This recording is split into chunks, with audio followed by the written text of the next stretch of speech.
Alright, our last section of Chapter 2 is Section 2.7, Finding Square Roots and Comparing Real Numbers. So the square root of a number.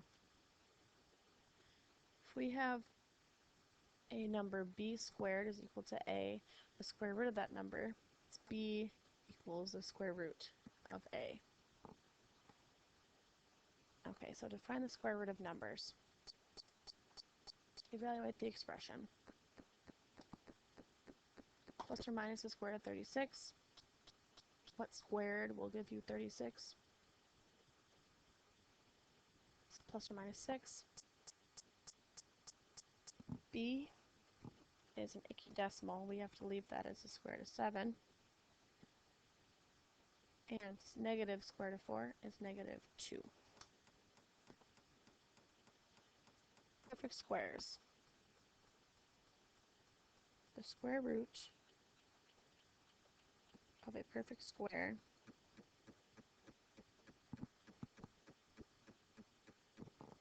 is an integer. So we saw two examples up above where we had perfect squares, 36 and 4.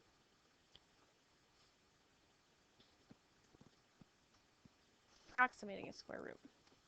Top of a folding table is a square whose area is 945 square inches. Approximate the side length to the nearest inch. So we're trying to find a number where that number squared is approximately 945. So we're going to pick a bunch of numbers and we're going to square them and find out which one's close. So let's just start at 28 and go up from there. See where we end up. 28 squared is 784. 29 squared is 841. 30 squared is 900. 31 squared is 961. 32 squared is 1024. So we're trying to figure out which one is the closest, since none of them are equal to 945 exactly, and we are somewhere between here. So 30 is less than the square root of 945, which is less than 31. But we are closer to 31. So our side length is approximately 31 inches. So we're going to approximate these square roots to the nearest integer. If we know the perfect squares, we'll be able to approximate these square roots by which one we're the closest to.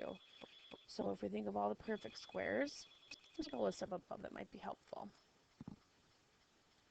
1, 4, 9, 16, 25, 36, 49, 64, 81, 100, 121, 144, and I'll stop there. That is 1 squared, 2 squared, 3 squared, 4 squared, all the way up to 12 squared. So you can use that list for reference. So square root of 32, which one of these is closest to 32? 36, which is 6 squared. So we can approximate this to be 6. 3 is the closest to 100, which is 10 squared. So this is closest to 10. And negative square root of 48. 49 is pretty close, which would be 7 squared. So this is approximately negative 7.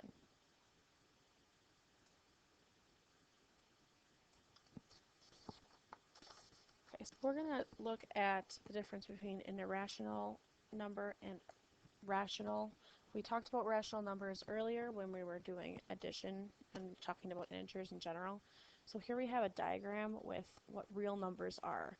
So we have the natural numbers, which are 0, 1, 2, 3, 4. They're saying that the whole is just 0. And then we have integers, which include the negatives, and rationals, which include the fractions. Irrational, then, are numbers that cannot be written as fractions, and those are out here. They're also real, but these irrational numbers are out there and don't include any integers or whole numbers. So now we're going to do something similar that we did with just integers, and we're going to classify numbers based on whether they're real, rational, irrational, integers, and whole. Okay, so square root of 24 is for sure a real number, but is it rational? If we took the square root of 24, would we get a number that could be written as a fraction? No. So then is it irrational? Yes. If it's not rational, it's definitely irrational. If it's not rational, it's definitely not an integer. And it's definitely not a whole number. Square root of 100 simplifies to 10. It's definitely a real number. Is it rational? Yes. Which makes it not irrational. But since it simplifies to 10, it is an integer and it is a whole number. Negative square root of 81. Square root of 81 simplifies to 9. So negative 9, is that real? Yes. Is it rational? Yes. So there's not irrational. Is it an integer? Yes. But because it simplifies to negative 9, it is not whole. We're going to order these numbers from least to greatest, just by guesstimating what these square roots are. Negative 2.5 is the smallest. Square root of 5, negative square root of 5, 4/3, square root of 9, and the square root of 13. That should do it.